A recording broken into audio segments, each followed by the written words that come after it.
HighScience.org, taking a look at the atom, specifically focusing on protons, neutrons, and electrons.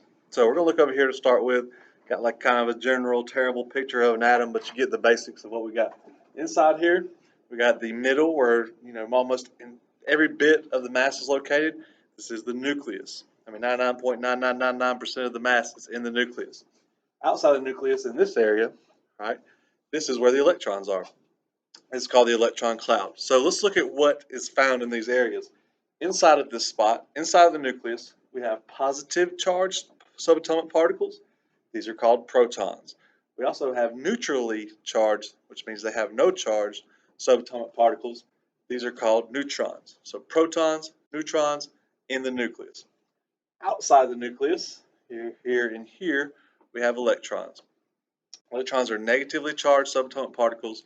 They are 2,000 times smaller than the size of a proton or a neutron. They're so small we don't even count them in the mass. That's why all of our mass is out here. It's kind of like, this is our body. These are the hairs on our heads. If you cut the hair off your head, it ain't really going to change your weight that much, right? Insignificant amount. So it's the location of these things, and that's the charges of these things. But how do we look at the periodic table and figure out how many of them there are? So this is what a box on the periodic table looks like, right? A bunch of them, 120, something like that. And this is the information inside of it. And if we use that information correctly, we can figure out how many protons there are, how many neutrons there are, how many electrons there are. If you know that, then you can learn a lot of things, or you can automatically know a lot of things. But let's get to it. So we have 3 Li, lithium, 6.94. This is what's found in most all periodic tables. This number, which is noticeably smaller than this number, so the smaller number is called the atomic number. Okay? Well, what is this for? What good is this number? Well, this is a very important number. This is how we identify the element. The smaller number is how we identify it. Anytime we ever have an atomic number of 3, this means there are 3 protons. Atomic number 3, 3 protons. And any element in the world that's ever created, ever been destroyed, whatever, this planet, another universe, anywhere, if there's 3 protons there, this is lithium. That's how we use it to identify. So that's it. That is it. Next up, Li. That's our symbol for lithium, the name lithium.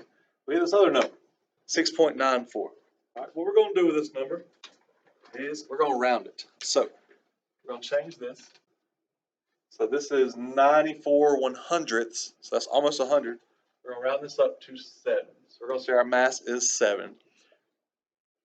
What this number is, this is the total number of protons, right, and neutrons. So there are 7 total protons, neutrons. There may be 1 proton and 6 neutrons. There may be 3 protons, 4 neutrons. There may be 2 and 5. There may be, whatever. It doesn't tell you the combination. It just tells you that if you combine them together, if you count all of them together, 1, 2, 3, 4, 5, 6, 7, there's 7 of them. Right. So how is this useful? All right, there's 7 things in the nucleus, right? 1, 2, 3, 4, 5, 6, 7. So, well, if you already know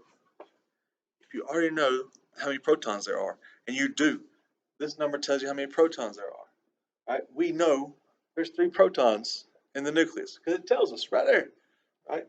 Then we know, well, there's got to be 7 things in there total, right? Well, if I got 3, I just keep counting until I get to 7, right?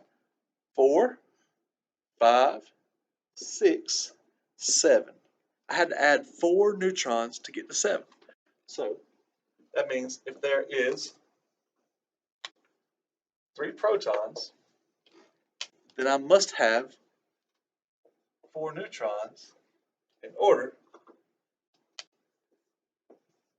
to get to the atomic mass of 7. So the quick way to do this to figure out how many neutrons there are is you're going to take your mass. So 7 is our mass number. You're going to subtract the number of protons from that number. This is protons, this is mass. This will give you the amount of neutrons. You can always do this. This will always work out for you. Make sure you round correctly. 50/100ths and up, go up. 49/100ths and down goes down.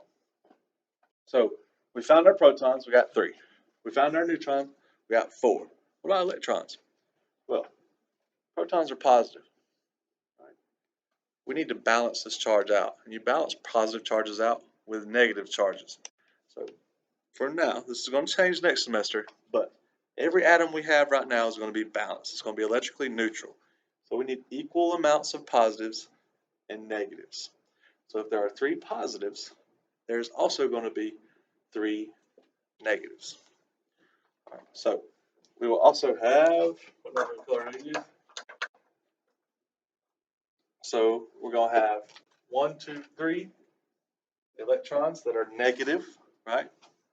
We're going to have 3 protons that are positive, and we're going to have 4 neutrons that are neutral. And that makes up this element of lithium. Again, this number here, the atomic number, it tells us like, hey man, what's up? How you doing? Did you know lithium had 3 protons? That's all that number is there for. We have the mass. We use this mass. We did mass minus our number of protons. We found our number of neutrons.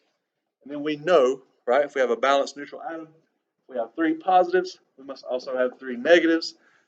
So we get 3 electrons as well.